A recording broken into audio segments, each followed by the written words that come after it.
Association says we have in members, and they're doing 62,000 investments a year. Sir? Oh, why did you say be careful what you wish for with things like With Kickstarter? crowdfunding? Yeah. Let's hold that till the end and I'll cover that, okay? 38% of all the capital in these types of businesses comes from friends, family, and fools. Okay, 38%. So once you've maxed out your credit card, once you've put everything you possibly could put in, it's mom and dad and Uncle Henry and Aunt Mary and your next door neighbor who you probably mowed his lawn for 15 years or 5 years when you were in high school and 8th grade, so on and so forth. And these are people that know you and know your character and are willing to make an investment in that. And by the way, again, typically they write a check anticipating that they will never see it back. And they're okay with that because they're investing in you and they like doing that. It's by the way, this is more than anything else an emotional investment. This is not a business decision. The VC world is what it is.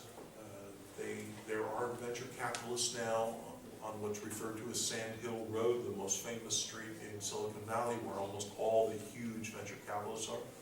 They almost all now have divisions. They are being shut out of deals.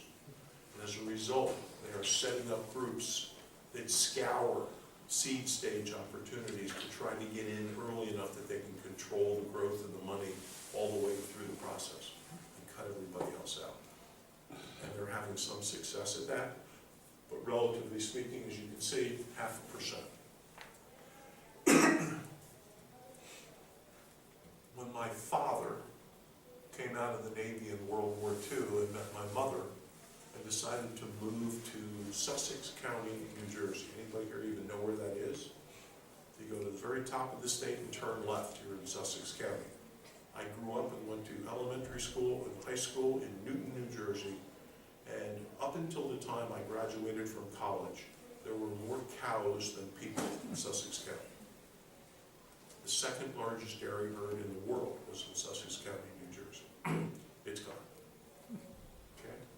And Newton High School had 1,200 kids. Not a big place. Not a big place. But my dad could go to the bank and borrow money on his business because the bank took a risk on my father when he came out of the war, and he proved to them over and over again that he could do what he said he could do and build a business. Today, the pressure that exists in the banking community is such that you almost have to walk in, not just with a business plan, but with orders from companies that actually prove you don't need the money for a bank to give it to you. It's unfortunate. Now, are there still some banks out that will write checks? Of course there are. Yes. What business was your dad in? My dad started an appliance business in a town even smaller than Newton, about 10 miles away, called Stanhope. And my dad started selling General Electric washers and dryers and refrigerators. And when the first television was invented, and my father got one of the first ones, he decided on a whim to put it in the window of his store in Stanhope, New Jersey, which, by the way, I've driven through in the last 2 or 3 years. There's still not one stoplight in Stanhope. And my father's business was on Main Street. He turned the television on a Friday night and drove 10 miles to go home. And he left the TV on because the Uncle Milty show, Milton Berle, for those of you who have no idea who Uncle Milty, probably don't know who Milton Berle is, but long story short, the police department of Stanhope, New Jersey, 2 people, called my dad at home and said he had to come back and turn the TV off because so many people had brought lawn chairs and set up in front of the store to watch.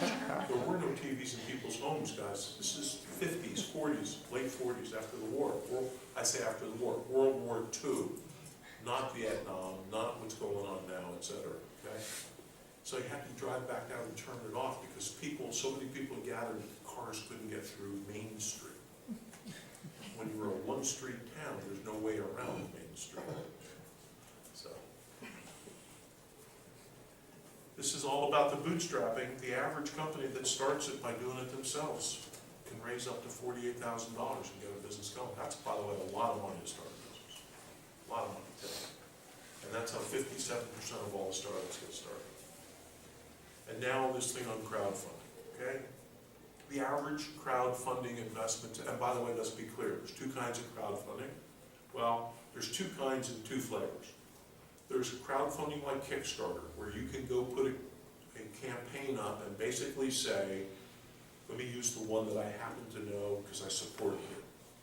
I know of a young woman who took a year off and went to a village in Africa to help improve the quality of life there. And what she discovered was that the women in this village were able to weave incredibly intricate and beautiful baskets.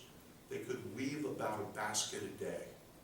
And so at the end of the week, a guy would show up and pay these women $1 for each of the baskets they had woven. And she knew that there was something very wrong here.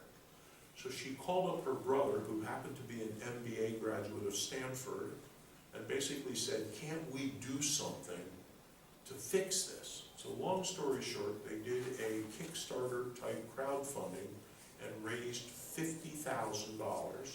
And for everybody who invested $25, they got a basket. So there was a tit for tat. No equity, nothing else, no dividends. You invested, you donated $25 through a crowdfunding effort, and you got a basket back. Meanwhile, they took the $50,000 and found a distributor who came into the village and started buying the baskets for $5 a piece, and started importing them into Europe and the United States, where they sell today for probably $25, $35, $50 a piece. And by the way, the women in the village at $5 a week were among the wealthiest people in the village. Now at $25 a week, they're mega zillionaires compared to everyone else in their village. It's amazing what the positive results of some of this kind of donation